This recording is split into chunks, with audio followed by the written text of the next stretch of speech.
Hey, everybody, and Larson. Also Cal.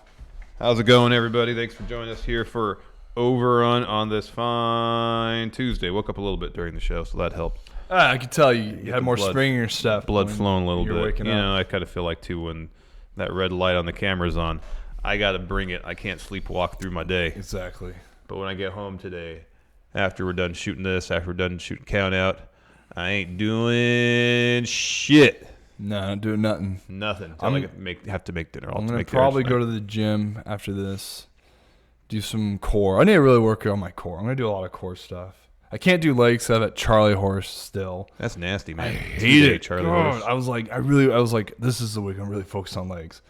And, yeah, but, oh well, screw it. I'll just do some upper body core stuff. Yeah. Yeah, Chronic Bug Orion. My Cow Jack shirt came in today. Fits like a glove. Cool. Which one did you get? Did you get the, there's two, I think it was Christopher Rapisar got the brown shirt I have, and then you must have gotten the, I don't know, it's like the black one that just says Grizzly Cow Jack on it. Like there's a bear on it. That's cool. Thank you for getting a shirt, man. I really appreciate it. It shows that you care. People care, man. We got the best community in the entire world. You guys do. You guys are awesome. That's so cool. Thank you so much. How'd you feel about the show day? You're into it? I liked it. I like that you took notes. I always like it when, like with Steve, the rare occurrences where he actually takes notes. Yeah. I like it because I just catch certain things. He catches certain things, and you as a wrestler catches way more things. Than we do. You bought the Smokey the Bear shirt. Hell yeah, it's one of my favorites. That's a great shirt. Yeah, I was just laying on the couch, just like watching the show. I'm like, you know what? I have my phone on me. I can type notes faster on my phone than I can typing. Oh, okay, yeah. Just because I'm like, really quickly. So, yeah, I was stoked that I was able to get some stuff, and I was like, because I did not want to watch the highlights. Because even when you watch the highlights, they take stuff out, and so I'm like, screw that, dude. I'm just gonna take notes, man. Cal sounds like a surfer dude, and it's cool. You know what? I could tell another story. I don't know if I have told the story, but the time. Have I told you one about when we got divided into groups in promo class, and Paige was like our group leader? Sounds familiar. Well, so Dusty had us all in like our groups, and our group leader would pick a topic for us to cut a promo on, and she goes up to me and she's like, Cal, you can talk a promo about going to a castle and slaying a dragon. Because I think I was just starting to do the mythical beast stuff. Gotcha. So she had a mythical topic for me to do. So then I kind of just cut the promo like my regular voice, and more or less, when you, in college, this was during like the New Jersey Shore era. Yeah. They would back then they say like you're taking a grenade if the girl isn't that attractive. Yeah.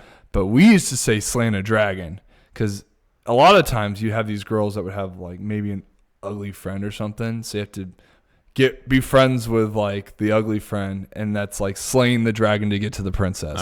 So I cut a promo something like that, and then she just says, I can't really take you seriously because you just sound like you're high the whole time.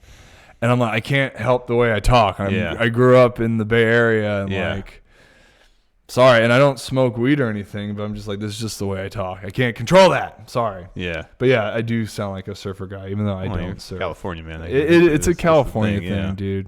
I don't know why. Just is. I guess that's quote unquote the California accent. I crack up because the most recent SNL skit that I like is when they have the Californians. Oh, the Californians. I love that, dude. It's my favorite sketch. Dude. That's great. There's a question here that I was gonna read. Dude. Can't say dude in WWE. They say dude. That's weird. There's some weird things you can't say in WWE. Well, okay, what was it? That was another promo class thing. Someone said in promo class, don't say dude. They don't like it if you say dude. So I could never use the word dude. I think that rule was established because someone said dude, and Bill DeMont's like, don't say dude. Because Bill knew that you're not supposed to say dude. Not supposed to say dude. I don't know why. Xena64 says, I wonder if I sound like that. You sound very laid back in your Matt Chat questions, Xena. Yeah. It's a California thing. It is. And it depends on what part of California, too. I mean, I don't know. Mojo Raleigh would always go, "Hey man," whenever he'd come up to me, just the way I talk. I'm Yeah. like, all right. That just sounds like stereotypical stoner voice. Yeah. Hey, man. Hey man. Patrick Sparks says, I'm just a burnout. You're not a burnout. What? No. Patrick Sparks is like 22 and already owns a house. What? That's great. I know. That's not a burnout. Yeah, it's way ahead of a lot of people. Oh, wow. This is a loaded question here from Wayne Maker for you, Cal. Yeah. I want to know what conspiracy theories Cal gives time to. Are you a flat earther, yay or nay? No. Okay, good. No. You're a man of science. Well, I got my degree in science in college. There you go. But it was like human development, family science. Oh, I mean, that's still important stuff. Yeah, it is. I don't really have a theory, man. I'd want to believe in Sasquatch. Grizzly Cowjack's kind of the joke is that he was the originator of Sasquatch with my gear and the way I walk around. That's pretty great. And even my brown shirt is based off of a Cowjack print, or not a Sasquatch print. Funny. My brown shirt is. That's pretty great. Yeah, I want to. I went to the Sasquatch Festival in Spokane, and I watched Tenacious D perform there. Oh, that's cool. And it was awesome. And then they had a fake Sasquatch walk on stage, and then you hear Jack back like, "Oh, there he is! Fucking shoot him! Shoot him!" And they shoot him with a Nerf gun. Does Mojo call you Playboy? Hey, Playboy. He's called me that before. Wow. There's this funny. We were in film study once, and it was me, Mojo, and something else, and like we were watching this. I don't know why we were watching this, but it was like talking about old gimmicks and like guys that try to evolve as characters. And then we were watching something about Dusty, and this is during when Dusty was doing the American Man, like the average American Man gimmick. Oh yeah. Not like he was doing the American Dream, but there's vignettes of him like because his dad's a plumber, right? So he goes into this house. He's like, I'm the plumber man. And he walks, and this lady's like, oh, Dusty, so happy to have you here. Yeah, we're having issues with our plumbing. And Dusty's like, oh, let me see what's going on here in the toilet. Let me see what's going on here. And he lifts up the toilet seat. You see his big fat crap in the toilet. And Dusty goes, oh, like that. Oh my Me and gosh. Mojo just start dying because we're like, dude, someone ripped Dusty and took a fat shit in the toilet. And you just see his face. He goes, whoa. Oh my god. So Mojo and I thought that was the funniest like thing on the planet. And this is what made it funnier. We were laughing. Nobody else thought it was funny. Like nobody else in the room was laughing. How can you not? That's I don't know. And then Mojo and I were like, how can anybody not think that bit was hilarious? And then I found the YouTube, I found the clip on YouTube, and the first thing I did, I texted Mojo, and Mojo goes, "You found it?" I'm like, hilarious. "Yeah." And then the funniest part is, Dusty comes out of the bathroom with that. Well, I gotta tell you this right now. I wasn't able to fix the toilet, but I'm taking this whole giant toilet with me. He carries the toilet with him. And he takes it to like... It's full of shit, Dusty. Yeah, I know. It's full of shit. Dude, there's some hilarious bits with him. There's him doing I'm the pizza man. Oh, we got this pizza. It's got anchovies on it. Is this when he first came to WWF? I think so, yeah. Okay, it was like when he first came in WWF. Like and then he's like a gas MD. station attendant. God, dude. And then he showed up with polka dots all over him. Yeah, and then they just... Dude, it was hilarious. Those Dusty promos were fucking... I could not stop. I was addicted to watching him because he never talks about him in promo class. He just talks about stuff that happened way before that. Yeah. You know, the hard times and stuff. Yeah. But God, that was great. But not about pizza. I'm the plumber man. He always said he called himself like the gas station man, the pizza man, the plumber man. It was great, dude. I gotta find that now. Where he it's so good. Grabs the toilet and full of shit. I think I can look it up in my text stream with Mojo and send it to you. Cool. Yeah. Wade Maker, any plans to do a watch party while Steve is away? Probably not. We'll start doing those again in August. Good question from Thayer Thabata. How does AJ Styles justify his heel turn to his church group? I've heard that AJ is a very religious man. Yeah. There's a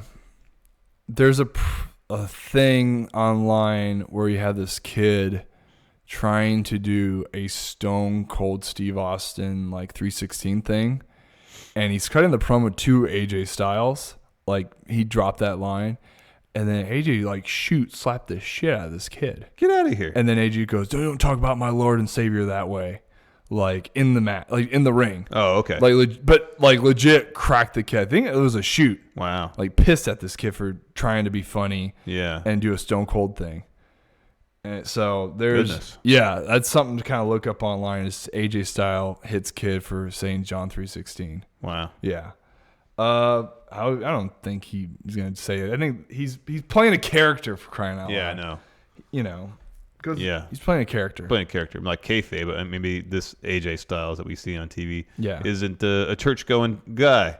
Yeah. Maybe this AJ Styles is the man of the Lord. Yeah, probably not. If you're partying with Gallows and Anderson, you got no time for Sunday service. Oh no, they're too busy getting, having all the beers and good times. All the beers and dancing with Maria Kanellis. Oh man. Oh, maybe Carl Anderson. That means Carl or Luke Gallows. Luke Gallows could be. Yeah. D Miner wants to know favorite season of Power Rangers. First season, because I was a little kid and I actually enjoyed it. There and you then go. all my other friends made fun of me because I liked Power Rangers as a kid. So then I was like, I had some mature friends when I was like 6 or 7, and then like I got into it by myself. Yeah. And then they're like, "Oh, you like Power Rangers?" Oh, and I was like, "Dude, I love Power Rangers." I had like the axe that the Black Ranger had. Yeah. And then you turn into a gun, Whoa. and then you can combine all the weapons to make into the mega shooter thing. That's cool. It was awesome. It was badass. I was a little too by the time Power Rangers was a thing. I felt like I was too old for for stuff like that. I watched Voltron though. That was kind of Voltron's similar. dope. I had that Voltron where you put all the lines, the metal one. Yeah. That was like yay tall. You put all the lines together. That was great. It was great. heavy too. Yeah. Beat the hell out of that toy. It was great. All right, there's a good break there. Do some non-news. Non-news. You carried that note better than Mike Rome did. Yeah, he was way really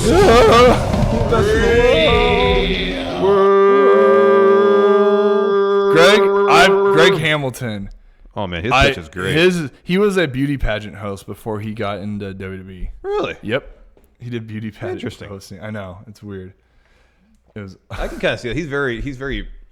I don't know if formal is the right word, but he is very formal in his presentation as ring announcer. Him and Dasha were such a cute group together. Whenever they worked together, it was awesome.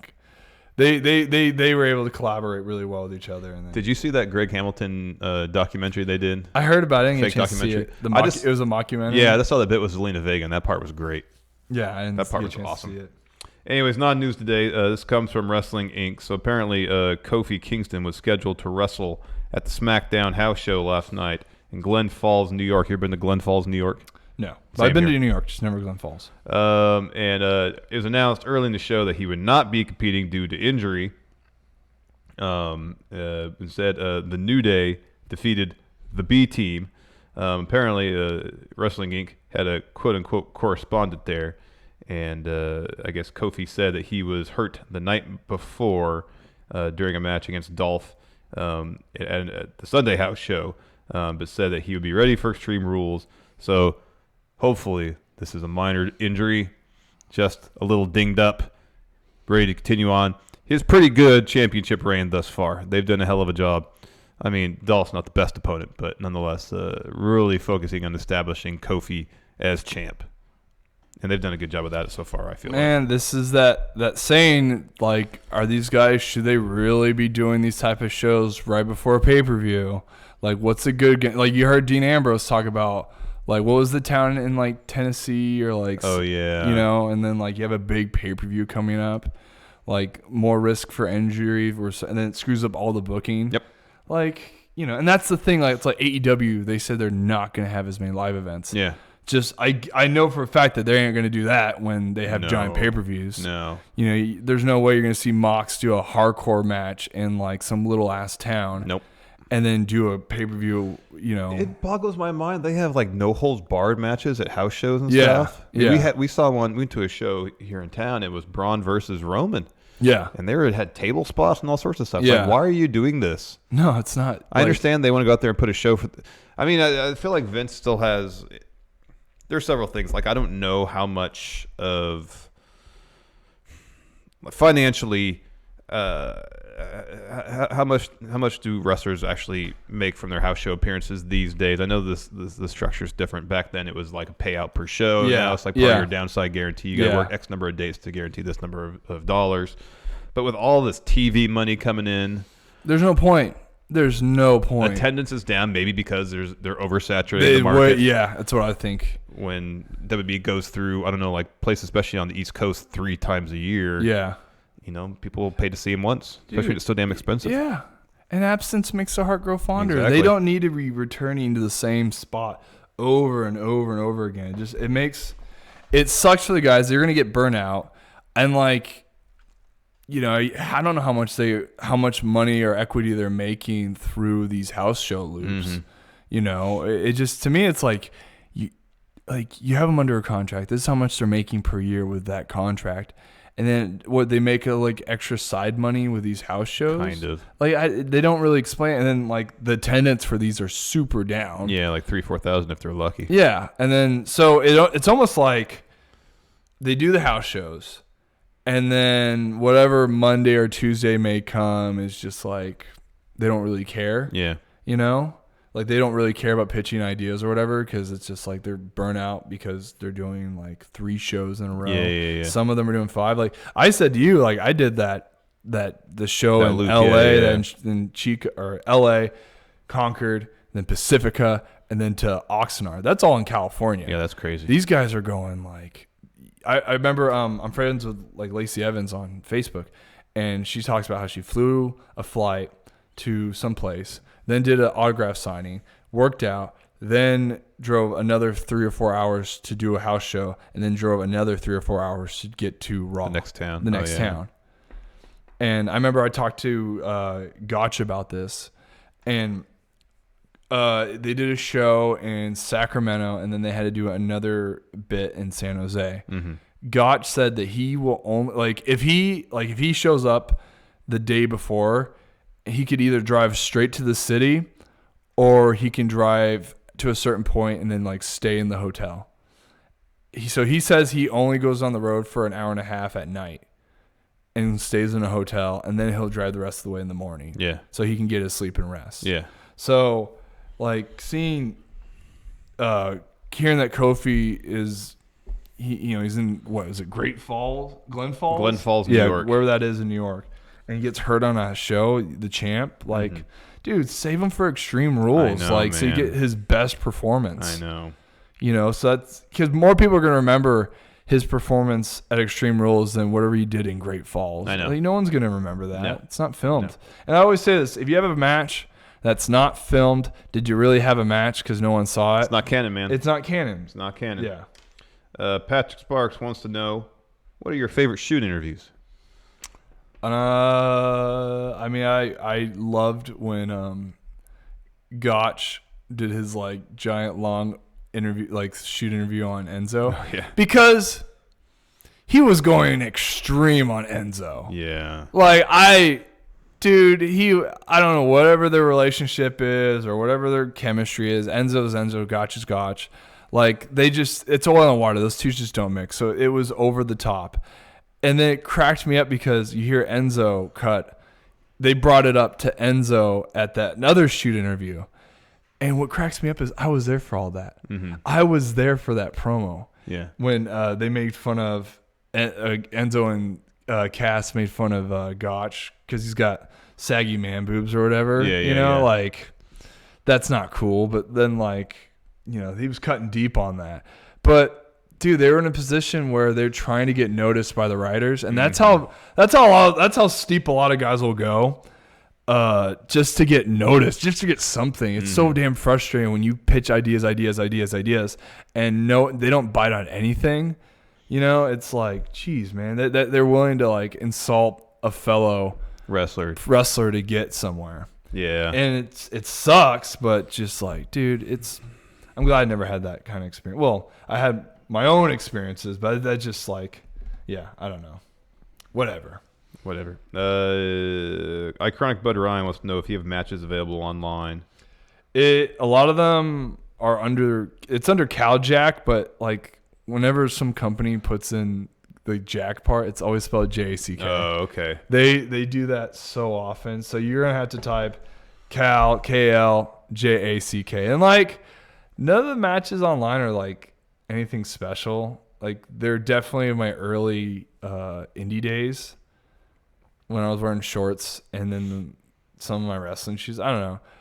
I mean, they're okay. I've had a lot better matches. I mean, I wish I had my Cobb match online. I wish I had my Filthy Tom Lawler match online. I wish I had, man, there's a lot of matches I wish I had online. So now I have to make it a point to film everything and then have to go under my own YouTube account and like post it. Cause I have the match with me and Marcus Lewis, which is a fun match. I really enjoyed. There's a match of me being a heel with Mike Millerick at SAC Anime. Where I'm taking on Dave Dutra, who's one of my buddies, who I think would be awesome to have him on the show. Great, yeah. He'd be so much fun to have on the show. Cal, Therthabot asked, when will you join the Friendoverse? I just joined today while we were getting ready. And no, Patrick Sparks, I'm not going to bury Enzo. And do I like Enzo? I like him in spurts. He's his own person. I like Enzo, so whatever. He knew exactly what he was getting in developmental for. Yeah. I'll give him props to that because we would have class. Because me and him trained the same time. And he started a lot before I did, but we'd have the same classes. He would try to get out of training like the sneakiest way. And his way of it was asking a lot of questions to like one of the coaches. I'll just kill time. Just to kill time. So he was really clever at that. Whatever. He got more matches than I ever did in developmental. He made out with a bad ankle injury and still they kept him around. Yeah. So hey, it worked for him, and whatever, he seems to be doing fine. So I'm not going to bury Enzo. Wayne Maker, which United Kingdom wrestler would you like to face? Walter would have been awesome. I think, I'll take them all on. There's no one there that all at once. That's quite a battle. Why? Who cares? Sure. Okay. All at once. Screw it. No, I like them all, man. They'd be fun to wrestle. I've wrestled my fair share of UK guys, and they're, I like their style, I like the way they do things. I'm not a fan of like the finger snapping stuff that I know that like Peter Dunne does. Peter Dunne. But I like everything else that he does. Have you ever had a match against Timothy Thatcher? I've only had one little thing with Tim Thatcher. Okay. God, I've only did that one thing with it. I threw him in one gut ranch because it was like a 5-man tag. And me and him got along. That'd be so much fun. I love Tim Thatcher, dude. He's great, dude. What was one friend who asked? Cal, do you have any potential Ohio bookings coming up? And can someone explain why there is no indie shows in Columbus? You got to go like Dayton, Ohio for some shows. Cleveland might have some stuff. Where does Sammy run his stuff in Ohio? He does some stuff in Dayton, but he runs out of Iowa a lot. Oh, okay. I think there's like something with like the building, something. I don't know. He's able to get easier bookings in Iowa for like his Revolver shows. Okay. And then I don't know what I'd love to do a show in Columbus, man. That's where like Ohio State is. Yeah, I'm surprised there's no wrestling action. And I almost went to Ohio State for college for wrestling. So that would have been cool. Did you get any scholarship offers from California schools for? I got a ton. Okay. Yeah, but the thing is, they're not like the best. Like Cal Poly, they're okay. At the time, they had Cal State Fullerton, and then they had Cal State Bakersfield. I wasn't going to go to Bakersfield. No way. No. That town's not. No. The closest. It's kind of by Yosemite. Yeah. It's not too far, but like Cal State Fresno maybe. But those aren't like. Oregon State's a real Pac-12 school. Yeah. That has legit like college sports in those conferences. So that's where I liked going to. I liked Oregon State, and I liked it was far, but it wasn't. I could drive there. It was like a 7-hour drive. Which is what kind of reputation did Oregon State's wrestling program have? They were okay. Okay. It's not like they were the best team on campus. We had our baseball team won nationals. We had an amazing girls gymnastics team. But we were like 3rd or 4th best team on campus. And like, you know, I said in my little thing that I won Athlete of the Year my senior year, but I mean, I was competing against the coxswain for the rowing team. Patrick Sparks just says bash Bret Hart. Well, I don't want to bash Bret Hart. I'm going to see him in a couple weeks. Oh, really? Yeah, at the big time show. Oh, that's right. He's doing a thing there. Yeah, right? I'm going to see him there, man. And I've told this story about when he had to give a speech. Yeah, and didn't want to be there. He didn't want to be there. Like, that's enough bashing for me. There you go. He's man. bashing Bret Hart. Yeah, that's all you get. Bret takes Bret himself Hart. too seriously. He's a little overrated. You know, I think when you guys have to think about how important selling is and how you have to sell to the guy when he manipulates a joint or he strikes you. But yeah, I got this cast on my foot. I don't know why I'm here. I'm really bored. I don't want to be here. I was forced to be here, but they paid me. No, I didn't.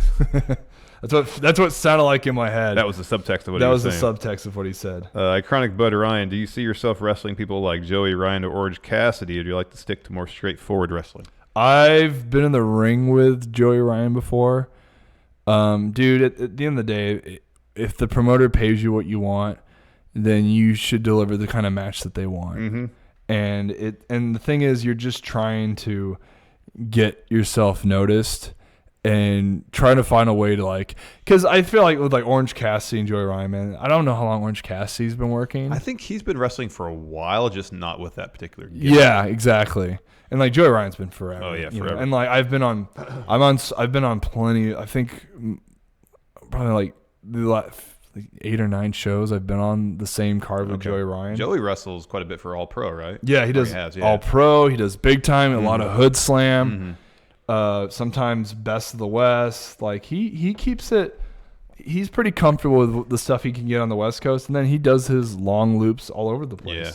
Been on plenty of shows with Joey. I've only had one little thing with him, and it was the giant dick flip line. Oh, we did a okay. hood slam. Yeah. So that was about he's a really nice guy too. He's a genuine dude. Yeah, And he's a good also dude. he was at the Virgil Flynn show last year. Yeah. Every time we see him at Starcastle, I'll say, "Hey, Joey, how's it going?" He's friendly. I'm sure he said Oh, hi. totally friendly. Yeah. Yeah. I mean, I don't know if he remembers us from the I'm Hicks sure he title does. match, maybe. I'm sure he does. But yeah, he took time out to chat with Steve at the Virgil show. And like I said, every time we see him at Starcast, always say hi. He comes by. I want to answer this question right here. Go ahead. Hi, Cal. Do you think Richie Steamboat would have been top dog these days if not for the injury? No, I don't think so.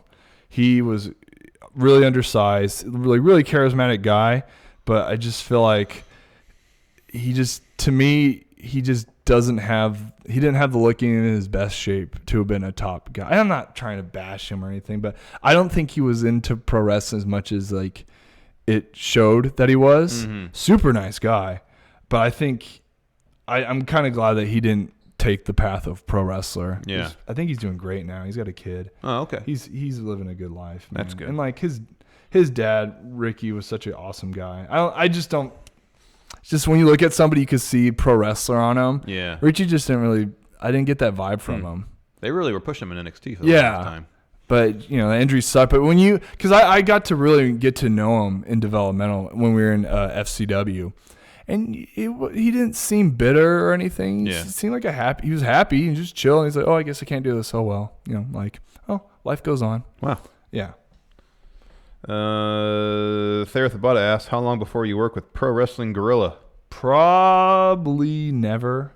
I don't think I have the style or those guys do a lot of and you can see the guys that when they go there they do a lot of extreme shit. Yeah.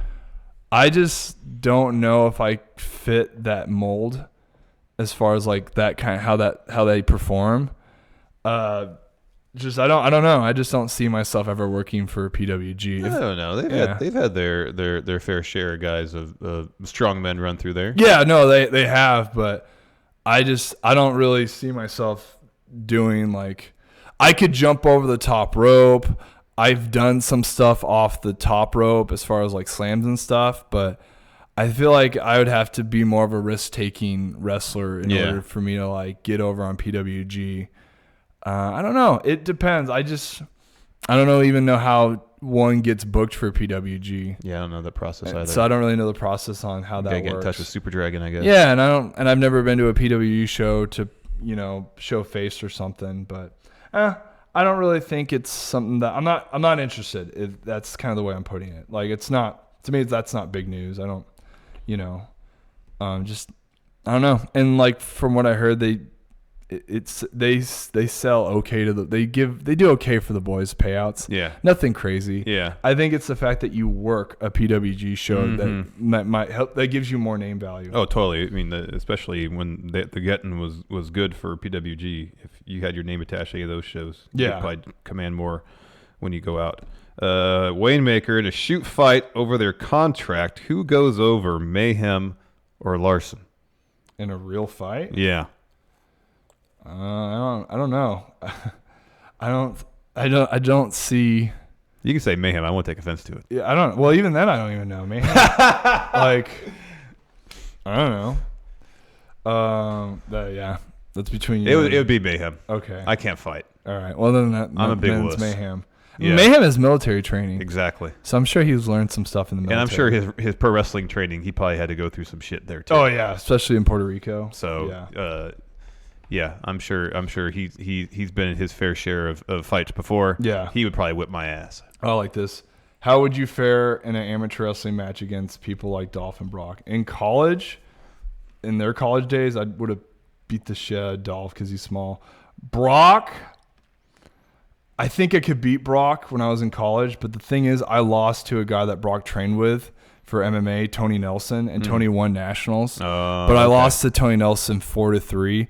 But there's stuff online where Brock and Tony are training with each other, and it looks like Tony's getting the upper hand on Brock. And like, you can go listen to even my college coach had a guy that his name was Wes Hand.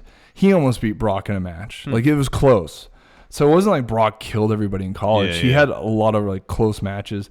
And you guys don't know this. Stephen Neal beat Brock Lesnar, Brock's junior in the NCAA tournament. Stephen Neal was a world champion. He played for he was a world champ in wrestling, and then he also played for the Patriots. He was the starting guard for the Patriots. Yeah, name sounded familiar, yeah. Behind he was a starting guard for the Patriots when they won their first 3 Super Bowls. Okay. So Stephen Neal is way more of a badass than Brock, but Brock got more publicity because of, his, through WWE and whatnot. UFC and stuff. And UFC. But Stephen Neal, look him up. That guy's real. And what else do I want to say? And yeah, he's awesome. Yeah, that's another thing. Brock tried out for the NFL. Did not make it. Stephen Neal tried out for the Patriots. Made it in 3 Super Bowl rings. So that's the real beast, is Stephen Neal. Stephen Neal. Legit underboss. Cal, which wrestler would win an all-wrestler home run derby? It'd be Braun, right? Because his dad has the all-time record for softball. Yeah, it'd be Braun or Elias. Because Elias was a good baseball player. Oh, okay. Elias. Seth didn't play baseball. I don't want to think Roman either. Oh, you know what? I'd say Elias, Brock, No Way Jose, because he has a baseball background. Trying to think if I get these right. I think Bailey played softball. I know she played basketball in high school. I think she might have played softball, so she'd probably be pretty good. I think Kofi. I don't know if Kofi played baseball. I think the Miz would be good. Oh yeah, he's in the celebrity game. Yeah, Miz was really good. I think between Miz, Elias, Braun. Yeah, I think those 3 because I know Miz is a good baseball player. Cool. We'll end on this one. Thayer Thabata. What was the NXT reaction like when CM Punk left and did the Art of Wrestling podcast? I remember. Was this before or after I got let go? It was 2014 he did the podcast. It was 20. No, I was around. I was definitely around. November 2014. Okay, 2014. I hurt my shoulder the first time it was December of 2014. So I was I think I was in Portland. Okay. Because it was during the holiday break when I listened to it the whole way through, because me and my sister listened to it. And I don't know, we heard word and stuff that there was something going on. right way before that, and the whole time I'm thinking like it would be really cool to meet CM Punk because I heard he was really cool with all the NXT guys. Like I was saying at Full Sail, when we go to Full Sail and we do the tapings, we get there at like 12 or 1. We're there from till 1 or 2 a.m. And then when we're done with that, then we have to go tear down the ring and put the ring away.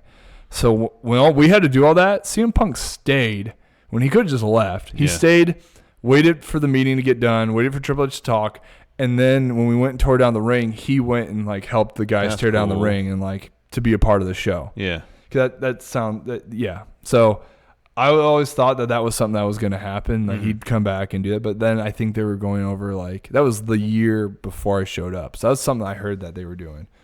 Right when NXT was starting to become a thing. Because back then their way of like getting more people to come to Full Sail is they would have one of the WWE superstars come down and like do a dark match or cut a promo.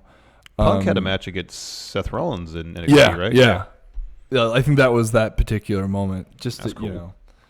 But yeah, so that was pretty cool. Yeah, it makes sense. Punk was NXT when he was world champ. Yeah, so that I think it was that particular moment. Domel says Sid for the home run derby. Totally. Sid loves softball. Yeah, it was softball. But are they playing baseball or softball? Yeah, no, it's two different things entirely. Your swing's totally different. I think it's between the Miz and Elias and Strowman. Yeah. 3 home run derby guys. And I might give it to Elias because he's pretty jacked. He is jacked, and if he has baseball experience, then he'd get the edge. Yeah. Because you can adjust your swing for a softball if you're a baseball player, but it's much harder to do the opposite. Yep. Thanks for joining us, everybody. We'll see you all tomorrow. Until then, have a good one. All right, later, guys. Bye.